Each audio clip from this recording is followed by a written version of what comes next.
जय श्री राम। हमारे प्यारे दर्शकों, स्वागत है आप सबका हमारी यूट्यूब चैनल पर। हम राम कथा सुन रहे हैं और इसको आगे बढ़ाते हुए आज हम इसका तीसरा पार्ट आप सबके सामने लेके आए हैं। का विधान किया। उस कांड का एक देवता है, उस कांड का एक ऋषि है, उस कांड का क्षेपक है, उस कांड का बीजक है, उस कांड का कीलक है। जैसे प्रथम बालकांड है, बालकांड के ऋषि श्रंग है, उसके देवता राम है, उसका बीजक राम और उसका कीलक रामेति है, उसका छंद अनुष्टुप है। ऐसे ही अयोध्या कांड का है। अब देखिए वहां ऋषि श्रंग क्यों हुआ कि इन भाइयों का जन्म किसके बल पे हुआ है? ऋषि श्रंग के बल पे हुआ है।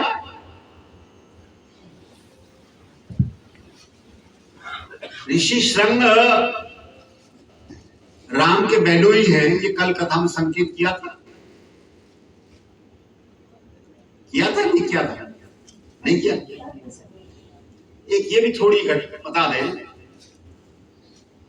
चूंकि अभी कथा में आगे बात आएगी तो फिर बतानी पड़ेगी कि राम की एक बहन भी थी। कौशल्या से एक संतान पुत्री पैदा हुई थी, उसका नाम था शांता, पर उसका वर्णन कहीं नहीं मिलता। क्यों नहीं मिलता? वाल्मीकि रामायण में थोड़ा संकेत है कि दशरथ के एक मित्र थे रोमपाद को दशरथ ने ये कह, उनके कोई संतान नहीं थी रोमपाद के, तो दशरथ ने ये कह दिया था कि मेरी जो पहली संतान होगी वो मैं तुम्हें दत्तक के रूप में दे दूंगा।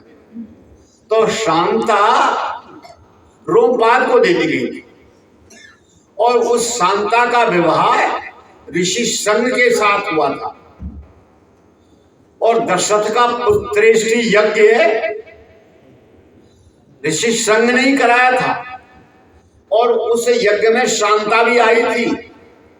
परंतु वाल्मीकि ने कहीं ऐसा उल्लेख नहीं किया है कि रानियों ने शांता को अपनी पुत्री समझकर उसका स्वागत सत्कार किया हो। कोई उल्लेख नहीं, पर इतना उल्लेख जो मैंने आपको बता दिया इतना जगह जगह मिल जाता है। तो इनके एक बहन भी है शांता, और उसके कारण ये बात आगे लेकर चले। तो हम कह रहे थे ग्रंथ की महत्ता तो ऋषि श्रंग इसलिए बनाए गए कि वो इस बालकांड के मूल में है। राम लक्ष्मण भरत शत्रुघ्न का जन्म देने की जो यज्ञ उन्होंने किया। दूसरा जो अयोध्या कांड में, दो कांडों के बारे में विशेष बताया था। दूसरे कांड के ऋषि वशिष्ठ हैं। क्यों? राज्याभिषेक की तैयारी सब किसकी देखरेख में हो रही है? वशिष्ठ की। और उस कांड के सबसे बड़े पीड़ित व्यक्ति हैं भरत। तो देवता भरत है, बीजक भां है, कीलक भरतेती है। ये मैंने केवल इसलिए बताया कि ये केवल 6 जो कांड है पहले उनके लिए तो है वाल्मीकि रामायण में। 7वें कांड के बारे में कुछ नहीं। इसके माने जो आस्थावान या धार्मिक दृष्टि से वाल्मीकि रामायण का पाठ करते हैं या पाठ कराते हैं उनके लिए 6 कांड 7 कांड नहीं है। क्या बात समझ में आ गई? क्लियर हो गई कि 7वां कांड गड़बड़ है। फिर एक और दूसरी बात, आप लोग परिचित हैं, जब रामचरितमानस पढ़ते हैं तो उसमें जगह जगह कुछ विश्राम है। ये तो ध्यान है सबको। 9 दिन में जो पूरी करते हो उनके लिए 99 विश्राम है, 9 विश्राम है, और जो 1 महीने में पूरी करते हो उनके लिए 30 विश्राम है। वाल्मीकि रामायण में 2 तरह के विश्राम है। भैया जो 6 कांड मानते हो उनके लिए 6 कांड के 9 विश्राम है, और जो 7 कांड मानते हो उनके लिए 7 विश्राम है। अब ये कैसे विश्राम है? कथा को पीछे ले जा रहा हूं। फिर उन्हीं मैं अपने आचार्य जी के पास पहुंच रहा हूं। जब वो मुझसे कह गए ये बात, तो मैंने एक लेख तैयार किया लगभग 16-17 पृष्ठ का, और मैंने उनसे कहा आचार्य जी आप इसे मेरे लेख को सुन लो। उन्होंने कहा सुनाओ। मैंने सुनाया और उन्होंने बड़ी तन्मयता से ईमानदारी से सुना, और सुन के मुझसे बोले भाई शर्मा जी हम आपसे सहमत हैं, पर हम ये नहीं कह सकते कि हमारे ग्रंथों में छेपक है। अब देखिए, मैंने उनसे कहा मैंने आचार्य जी आपकी धोती में गंदगी लगी हुई है, मैं ये कह रहा हूं, और आप कहें मेरी तो बिल्कुल शुद्ध है। यहाँ हमारे एल शर्मा ने कोट सफेद पहन रखा है, उसमें कहीं गंदगी लग गई है, मैं कह रहा हूँ शर्मा जी गंदगी लग गई है, वो कहना मेरा तो बिल्कुल ठीक है। तो भाई ये देखो, ये तो दुराग्रह है, ये तो अच्छी बात है नहीं।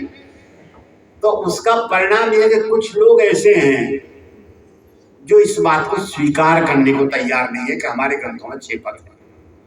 और वो मैंने कैसे और अनुभव किया। मेरा ये लेख लगभग 1.5 दर्जन पत्र पत्रिकाओं में छप चुका है। मैंने जिस पत्र पत्रिका को भेजा उसने छापा, और ऐसे पत्र पत्रिकाओं ने छापा जिनका ये नियम है कि हम छपे हुए को नहीं छापते। मैंने उनसे झूठ नहीं बोला, उनको कहा भैया ये छपा हुआ है, बोले आप भेज दो हम देखते। उन्होंने छापा और पारिश्रमिक भी दिया, परंतु मैंने, और कैसे कैसे लोगों ने छाप दिया जिनका साहित्य से कोई वास्ता नहीं है, जैसे रामदेव का योग संदेश, उस योग संदेश में भी छप गया। परंतु मैंने जब गीता प्रेस गोरखपुर को भेजा तो छापने की तो बात का उन्होंने मुझे उत्तर भी नहीं दिया। अब मैं एक बताओ बात कि भाई गीता प्रेस गोरखपुर वाले खुद स्वीकार कर रहे हैं कि तुम 6 कांड मानते हो तो 9 विश्राम तुम्हारे ये है, और 7 कांड मानते हो तो तुम्हारे 9 विश्राम ये है, और उसके लिए 7वें कांड के लिए कोई करन्यास नहीं है, उसका कोई ऋषि नहीं है, उसका कोई देवता नहीं है, उसका कीलक बीजक कुछ नहीं है। तो ये तो जानबूझकर जिसे कहते हैं कि देखो भाई सोते हुए को जगाया जा सकता है, जो दड़ मारे पड़ा है उसे नहीं जगा सकते। ये जो भावना बन गई है कि हम तो माने ही नहीं कि हमारे ग्रंथों में छेपक है। मैं आपके सामने ये जो तर्क रख रहा हूं, ये सोच कर रख रहा हूं कि आपको एक बार विश्वास हो जाए कि ये छेपक है, भगवान राम ने सीता का परित्याग नहीं किया। अब एक और बात देखिए, ग्रंथों में ग्रंथ का महात्म्य बताया जाता है।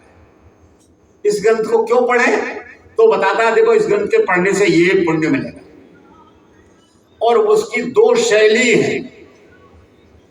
एक शैली है कि उसके प्रत्येक कांड के बाद में उसकी महत्ता बता दी जाती है, और एक है ग्रंथ के बाद में बताई जाती है। गोस्वामी तुलसीदास ने ग्रंथ के प्रत्येक कांड के बाद में बताई, और उसका परिणाम क्या रहा कि उनकी पूरी रामचरितमानस बहुत महत्वपूर्ण है, परंतु उसमें भी एक कांड जो सुंदर कांड है उसकी महत्ता कुछ ज्यादा हो गई। आज हमारे घरों में अखंड रामायण पाठ हम नहीं करा सकते, लेकिन सुंदर कांड का पाठ करा लेते हैं, 2-2.5 घंटे में हो जाता है। परंतु वाल्मीकि ने ये नहीं किया।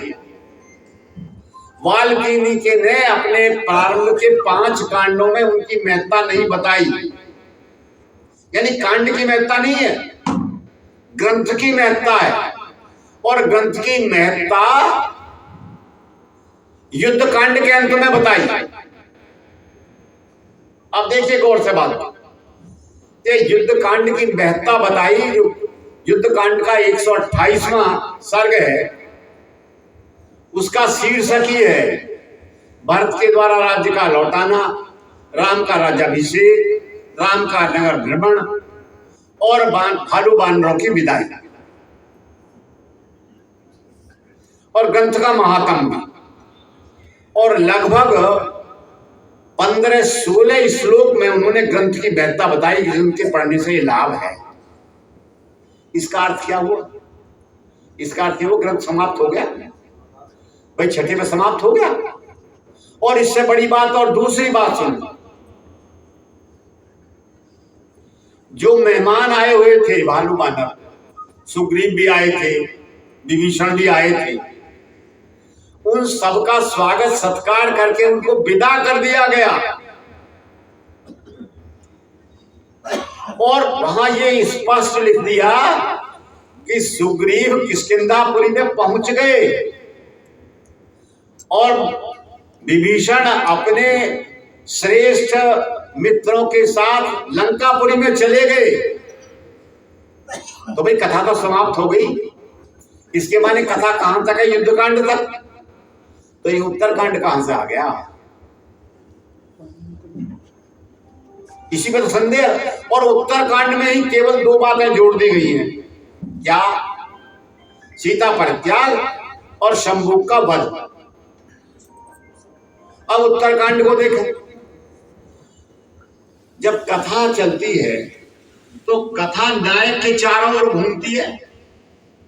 पहले 6 कांडों की कथा देख लो, किसी भी कथानक का संबंध राम से होगा, चाहे निषाद से भेंट हो रही है, चाहे जटायु से हो रही है, चाहे शबरी से हो रही है, चाहे कहीं अन्य जो उन्होंने राक्षस मारे उनसे हो रही है, ऋषि मुनियों के आश्रम में हो रहे उनमें गए हैं। नायक रहना चाहिए, ये जरूरी है। परंतु उत्तरकांड के 34 पहले सर्ग ऐसे हैं जिसमें राम का नाम भी नहीं है। किसकी? वशिष्ठ की अपने निमि की कथा, इनकी कथा में इनके झगड़े, रावण के वंशजों के कथा, ये सारी कथाएं। फिर एक और बात, एक ही कवि एक बात को 2 बार क्यों कहेगा? उसने अभी सारे अपने भालू बानरों को विदा कर दिया, वो अपने अपने नगर में पहुंच गए, राम के 11,000 वर्ष के शासन का उल्लेख कर दिया। और उत्तरकांड का कवि क्या कर रहा है? फिर दोबारा यही काम करा रहा है, राम राज्याभिषेक करा रहा है, उन लोगों को विदा करा रहा है और राम के 1 महीने के शासन के बात कर रहा है। कोई कवि ऐसा कर सकता है क्या? जो पहले वो कर चुका है फिर दोबारा कुछ इस तरह करे। और एक और अंतर, फिर उत्तरकांड के बाद भी राम कथा का महात्म्य बताया जा रहा है। जब महात्म्य युद्धकांड में हो गया तो उत्तरकांड में क्यों हुआ? हाँ, यदि वो उत्तरकांड का महात्म्य बता तब भी कुछ बात जज थी कि उत्तरकांड का महात्म्य बता रहे हो। वो तो पूरे ग्रंथ का बता रहा है, पूरे ग्रंथ का कभी पहले ही बता चुका है। तो लगता है कि कांड क्षेपक है। एक और बहुत बढ़िया किस्सा, कैसी कैसी धूर्तता इन लोगों ने जोड़ी है। जिस दिन सीता, उत्तरकांड के आधार बता रहा हूं, जिस दिन सीता के ये लव कुश पैदा हुए, उस रात शत्रुघ्न वाल्मीकि के आश्रम में थे। और जब वो मंत्रोच्चारण गोत्रोच्चारण हुआ तब शत्रुघ्न को मालूम हुआ और शत्रुघ्न पहुंचे सीता की कुटिया में और कहा, मां ये बड़ा शुभ समाचार है। आधी रात का समय था और फिर बाकी शेष रात्रि उन्होंने बातचीत में बिताई। इसके माने शत्रुघ्न को ये पता चल गया कि मेरे भाई राम अब 2 पुत्रों के पिता हैं। ये तो स्पष्ट हो गया। उसके बाद शत्रुघ्न अपने राज्य में चले गए और 12 वर्ष बाद फिर लौटे और एक नाइट स्टे फिर वाल्मीकि आश्रम में किया। और वो ना सीता से मिले ना उन बालकों से मिले और वाल्मीकि रामायण सुनी। भाई क्या ये संभव था कि वो आए और अपने बालकों से ना मिले? और इससे बड़ी बात और सुन लो, उसके बाद वो अयोध्या चले गए, 7 दिन अयोध्या रहे, और वहां राम को ये नहीं बताया कि आप 2 पुत्रों के पिता हैं। अब तो समझ में आ गया कि भाई ये बात की लोगों ने जोड़ा जाड़ी की है, ये वास्तविकता कुछ नहीं है। और एक झूठ बोलने वाला व्यक्ति एक झूठ को छुपाने के लिए और झूठ पैदा करता है। कुछ ग्रंथों ने एक और झूठ पैदा कर ली कि साहब वाल्मीकि ने कह दिया था, वैसा उत्तरकांड में नहीं है, अन्य ग्रंथों में कहीं किसी ने छिपक वाले ने किया, वाल्मीकि ने कह दिया तुम मत बताना, मैं ही बताऊंगा। इससे एक तरह का और झूठ बताऊं। जब सीता का परित्याग हुआ, लक्ष्मण छोड़ने गए, तो सीता ने कहा कि मेरी जो सासू मां है, उन मेरी सभी सासू माओं को हाथ जोड़ समान भाव से मानते हो। वहां समान भाव लिखा है, क्यों कि कैकेयी के प्रति कोई दुर्भाव नहीं रहे मेरे मन में। समान भाव से हाथ जोड़कर मेरी ओर से चरण स्पर्श करना। यहां एक और बात बता दूं, उस पर आप विचार करो। वाल्मीकि रामायण जिन्होंने नहीं पढ़ी है उन्हें विचित्र लगता है, मैंने कुछ लिखे थे तो बड़े बड़े अधिकारी विद्वानों ने कहा जी हमें तो पहली बार मालूम पड़ा है। वाल्मीकि रामायण में दशरथ की 3 रानियों का वर्णन नहीं है, 350 रानियों का वर्णन है। फिर आप कहेंगे कि साहब 350 का है तो कथा में 3 ही क्यों महत्वपूर्ण है? भाई 3 तो स्वाभाविक महत्वपूर्ण होंगी। एक का बेटा है जिसको वन मिला, एक का बेटा है जिसने राज्य नहीं लिया, एक ने अपने बेटे को उसकी सब साथ भेज दिया, तो 3 की महत्ता है। वैसे जब दशरथ अपने अंतिम स्थिति में थे तब उन्होंने सुमंत से कहा था कि मेरी सारी रानियों को बुलाओ, और कवि बिल्कुल साफ लिखता है कि कौशल्या को घेरकर वो 350 रानियां वहां आई। और एक और जगह संकेत दिया है कि जब दशरथ का प्राण निकल गए थे तब सुमित्रा और कौशल्या सो रही थी अपने भवन में, और इधर दशरथ के प्राण हैं या नहीं ये कैसे जाने? तो कवि वहां लिखता है जो स्पर्श करने योग्य पत्नी स्त्रियां थी उन्होंने स्पर्श करके राजा की स्थिति को जाना। भाई परिस्थिति थोड़ी किसी का स्पर्श करेगी, पत्नी तो करेगी। खैर इस पर हमें कोई विवाद ज्यादा नहीं है, ये उस कथा का अंश भी नहीं है जिस पर मैं लेना चाहता हूं आपको। मुख्य रूप से आप ये देखिए कि इतने सारे जो मैंने आपके सामने तर्क रखे हैं ये सिद्ध करते हैं कि ये कथा छेपक है। अब फिर एक बात और, क्या सदन में जितने बैठे हैं उन्हें सीता परित्याग का एक कारण पता है? क्या कि साहब सीता के बारे में किसी धोबी ने कुछ अपशब्द कहे थे, और वो दुर्मुख नाम का एक सेवक था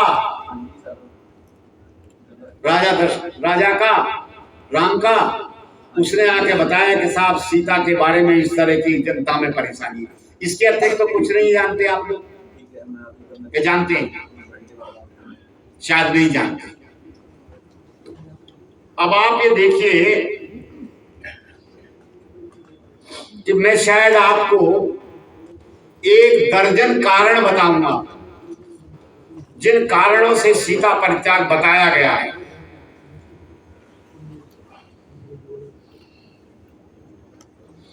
हाँ, एक तो बात और पहले कह दूं कि चलूंगा आगे।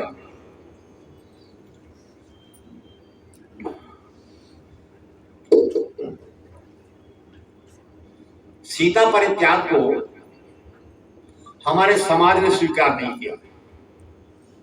कुछ कवियों ने अपनी कविता लिख दी, नाटक लिख दिए, समाज ने स्वीकार कैसे नहीं किया?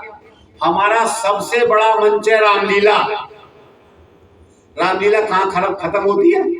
भरत मिलाप पर। रामलीला खत्म कहाँ हो गई? भरत मिलाप पर। इसके माने उन्हें ये स्वीकार्य नहीं है कि सीता का परित्याग हुआ है। इसके अतिरिक्त जो दूसरी बात सोचने की है वो ये है कि जब सीता की अग्नि परीक्षा हो रही थी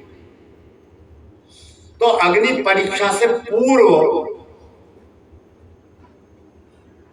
राम ने ये कहा कि देखो तुम भरत के साथ, लक्ष्मण के साथ उनके संरक्षण में सुखपूर्वक रह सकती हो। तुम्हारी इच्छा हो तो शत्रुघ्न, विभीषण, सुग्रीव उनके साथ भी रह सकती हो। इसके माने उस समय तक जब तक कि सीता की पवित्रता की परीक्षा नहीं हुई थी उस समय भी कुछ विकल्प दिए गए थे। और अब जब सीता परित्याग की बात कही जा रही है तब सीता की अग्नि परीक्षा हो चुकी है।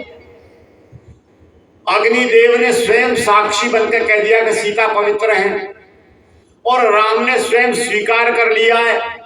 बोले मैंने तो समाज के कारण अग्नि परीक्षा करा ली थी, अन्यथा सीता तीनों लोकों में परम पवित्र हैं।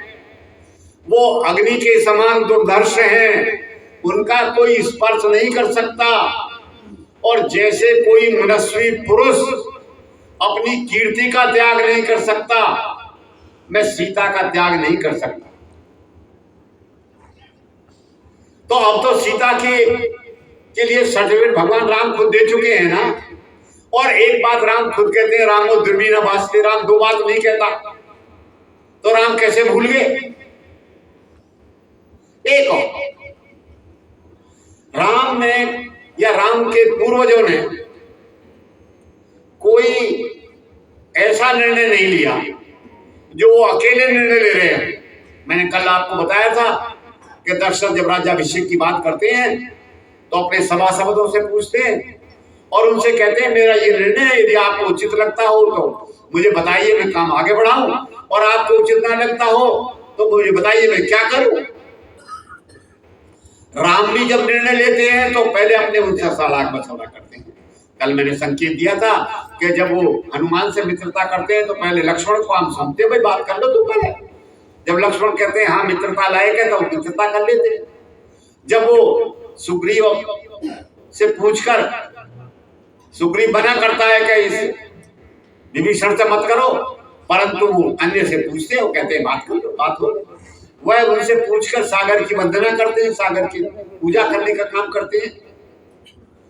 तो राम ने इस समय जब सीता परित्याग का निर्णय लिया तो उत्तरकांड का कवि कहता है कि राम ने भाइयों को बुलाया और कहा कि देखो तुम मेरे इस निर्णय का विरोध मत करना और सीता को वन में छोड़ आओ।